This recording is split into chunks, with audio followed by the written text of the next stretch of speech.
اعوذ باللہ من الشیطان الرجیم، بسم اللہ الرحمن الرحیم، الحمد للہ رب العالمین، والصلاۃ والسلام علی سید المرسلین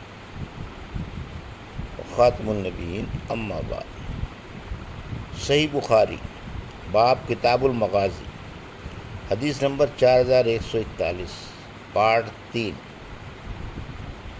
اردو ترجمہ۔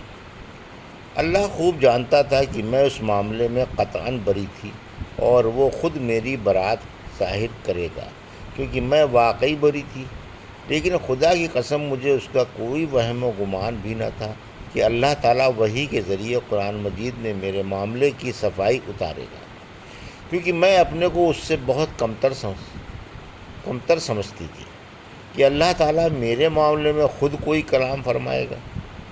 مجھے تو صرف اتنی امید تھی کہ حضور صلی اللہ علیہ وسلم کوئی خواب دیکھیں گے جس کے ذریعے اللہ تعالیٰ میری برات کر دے گا، لیکن خدا کی قسم ابھی حضور اکرم صلی اللہ علیہ وسلم اس مجلس سے اٹھے بھی نہیں تھے، اور نہ اور کوئی گھر کا آدمی وہاں سے اٹھا تھا کہ حضور صلی اللہ علیہ وسلم پر وحی نازل ہونا شروع ہوئی، اور آپ پر وہ کیفیت طاری ہوئی جو وحی کی شدت میں طاری ہوتی تھی۔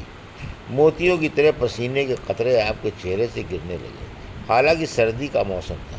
یہ اس وحی کی وجہ سے تھا جو آپ پر نازل ہو رہی تھی۔ ام المومنین رضی اللہ عنہا نے بیان کیا کہ پھر آپ کی وہ کیفیت ختم ہوئی تو آپ تبسم فرما رہے تھے۔ سب سے پہلا کلمہ جو آپ کی زبان مبارک سے نکلا وہ یہ تھا، آپ نے فرمایا، اے عائشہ، اللہ نے تمہاری برات نازل کر دی۔ انہوں نے بیان کیا کہ اس پر میری والدہ نے کہا کہ حضور صلی اللہ علیہ وسلم کے سامنے کھڑی ہو جاؤ۔ میں نے کہا نہیں، خدا کی قسم میں آپ کے سامنے نہیں کھڑی ہوں گی، میں اللہ عز و جل کے سوا اور کسی کی حمد و ثنا نہیں کروں گی کہ اسی نے میری برات نازل کی ہے۔ بیان کیا کہ اللہ تعالیٰ نے نازل فرمایا، ان الذین جاؤ بالافک، جو لوگ تہمت تراشی میں شریک ہوئے ہیں، یعنی 10 آیتیں اس سلسلے میں نازل فرمائیں۔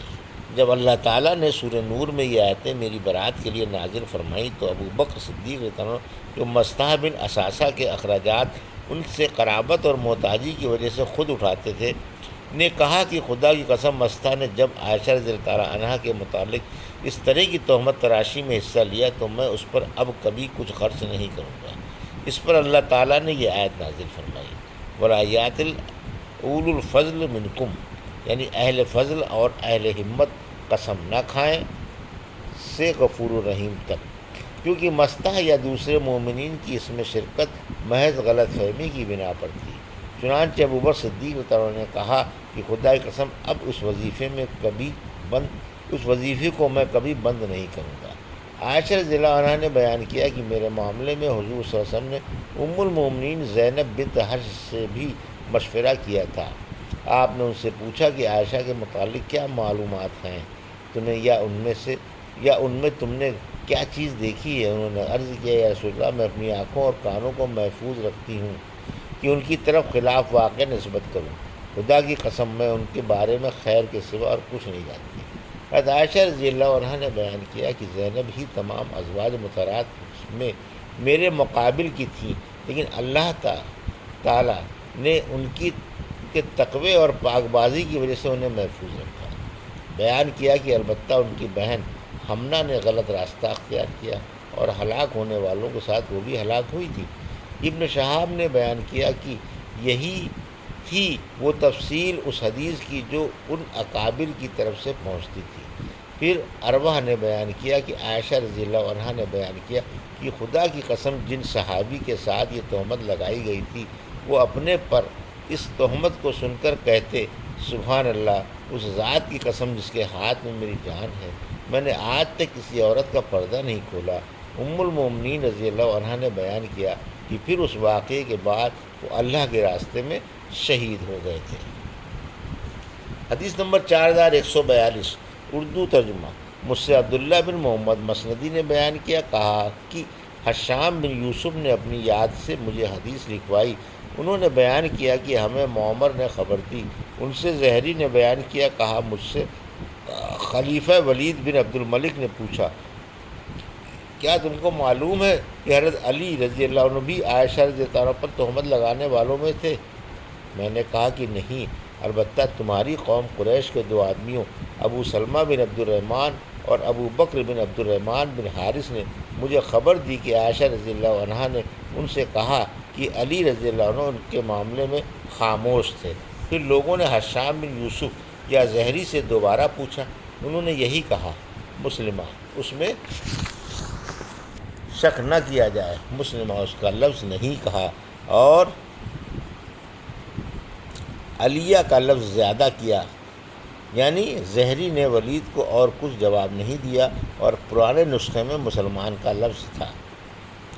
حدیث نمبر 4143، اردو ترجمہ۔ ہم سے موسیٰ بن اسماعیل نے بیان کیا، کہا ہم سے ابو عوانہ نے بیان کیا، ان سے حسین بن عبد الرحمن نے، ان سے ابو وائل شقیق بن سلمہ نے بیان کیا، ان سے مسروق بن اجدہ نے بیان کیا، کہا کہ مجھ سے ام رومان رضی اللہ عنہ نے بیان کیا، وہ عائشہ رضی اللہ عنہا کی والدہ ہیں۔ انہوں نے بیان کیا کہ میں اور عائشہ بیٹھی ہوئی تھی کہ ایک انصاری خاتون آئیں اور کہنے لگیں کہ اللہ فلاں فلاں کو تباہ کرے۔ ام رومان نے پوچھا کہ کیا بات ہے؟ انہوں نے کہا کہ میرا لڑکا بھی ان لوگوں کے ساتھ شریک ہو گیا ہے جنہوں نے اس طرح کی بات کی ہے۔ ام رومان رضی اللہ عنہا نے پوچھا کہ آخر بات کیا ہے؟ اس پر انہوں نے تہمت لگانے والوں کی باتیں نقل کر دیں۔ عائشہ رضی اللہ عنہا نے پوچھا کیا رسول اللہ صلی اللہ علیہ وسلم نے بھی یہ باتیں سنی ہیں؟ انہوں نے بیان کیا کہ ہاں انہوں نے پوچھا، اور ابو بکر رضی اللہ عنہ نے بھی، انہوں نے کہا کہ ہاں انہوں نے بھی۔ یہ سنتے ہی وہ غش کھا کر گر پڑیں، اور جب ہوش آیا تو جاڑے کے ساتھ بخار چڑھا ہوا تھا۔ میں نے ان پر ان کے کپڑے ڈال دیے اور اچھی طرح ڈھک دیا۔ اس کے بعد رسول اللہ صلی اللہ علیہ وسلم تشریف لائے اور دریافت فرمایا کہ انہیں کیا ہوا ہے۔ میں نے عرض کیا یا رسول اللہ جاڑے کے ساتھ بخار چڑھ گیا ہے۔ حضور صلی اللہ علیہ وسلم نے فرمایا غالباً اس نے اس طوفان کی بات سن پائی ہے۔ ام رومان رضی اللہ عنہا نے کہا کہ جی ہاں۔ پھر عائشہ رضی اللہ عنہ نے بیٹھ کر کہا کہ خدا کی قسم اگر میں قسم کھاؤں کہ میں بے گناہ ہوں تو آپ لوگ میری تصدیق نہیں کریں گے، اور اگر کچھ کہوں تب بھی میرا عذر نہیں سنیں گے۔ میری اور آپ لوگوں کی یعقوب علیہ السلام اور ان کے بیٹوں جیسی کہاوت ہے کہ انہوں نے کہا تھا واللہ مستعان علی ما تصفون، یعنی اللہ ان باتوں پر جو تم بناتے ہو مدد کرنے والا ہے۔ ام رومان رضی اللہ عنہا نے کہا آن صلی اللہ علیہ وسلم عائشہ رضی اللہ عنہا کی یہ تقریر سن کر لوٹ گئے، کچھ جواب نہیں دیا۔ چنانچہ اللہ تعالیٰ نے خود ان کی تلافی نازل کی۔ وہ آن صلی اللہ علیہ وسلم سے کہنے لگیں بس میں اللہ ہی کا شکر ادا کرتی ہوں، نہ تمہارا نہ کسی اور کا۔ حدیث نمبر 4144، اردو ترجمہ۔ مجھ سے یحییٰ بن جعفر نے بیان کیا، کہا ہم سے وکیع نے بیان کیا، ان سے نافع بن عمر نے، ان سے ابن ابی ملیکہ نے کہ عائشہ رضی اللہ عنہ سورہ نور کی آیت میں قرات تلقونہ بالستقم کرتی تھیں، اور اس کی تفسیر میں فرماتی تھیں الولق جھوٹ کے معنی میں ہے۔ ابن ابی ملیکہ نے بیان کیا کہ عائشہ رضی اللہ عنہا ان آیتوں کو اوروں سے زیادہ جانتی تھیں کیونکہ وہ خاص انہی کے باب میں اتری تھیں۔ حدیث نمبر 4145، اردو ترجمہ۔ ہم سے عثمان بن ابی شیبہ نے بیان کیا، کہا ہم سے عبدہ بن سلیمان نے بیان کیا، ان سے حشام نے، ان سے ان کے والد نے بیان کیا کہ میں عائشہ رضی اللہ عنہا کے سامنے حسان بن ثابت کو برا کہنے لگا تو انہوں نے کہا کہ انہیں برا نہ کہو کیونکہ وہ رسول اللہ صلی اللہ علیہ وسلم کی طرف سے کفار کو جواب دیتے تھے۔ اور حضرت عائشہ رضی اللہ عنہا نے بیان کیا کہ انہوں نے حضور اکرم صلی اللہ علیہ وسلم سے مشرکین قریش کی ہجو کرنے کی اجازت چاہی تو آپ نے فرمایا کہ پھر میرے نسب کا کیا ہوگا؟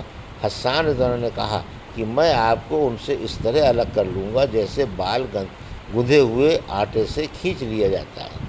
اور محمد بن عقبہ یعنی امام بخاری کے شیخ نے بیان کیا کہ ہم سے عثمان بن فرقد نے بیان کیا، کہا میں نے حشام سے سنا، انہوں نے اپنے والد سے، انہوں نے بیان کیا کہ میں نے حسان بن ثابت کو برا بھلا کہا کیونکہ انہوں نے بھی حضرت عائشہ رضی اللہ عنہا پر تہمت لگانے میں بہت حصہ لیا تھا۔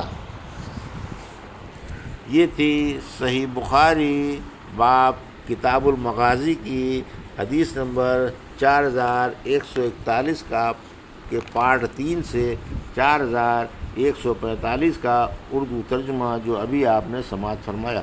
اللہ سے دعا ہے کہ اللہ ہمیں ان حدیثوں کی صحیح سمجھ عطا فرما اور ان پر عمل کرنے کی توفیق عطا فرما۔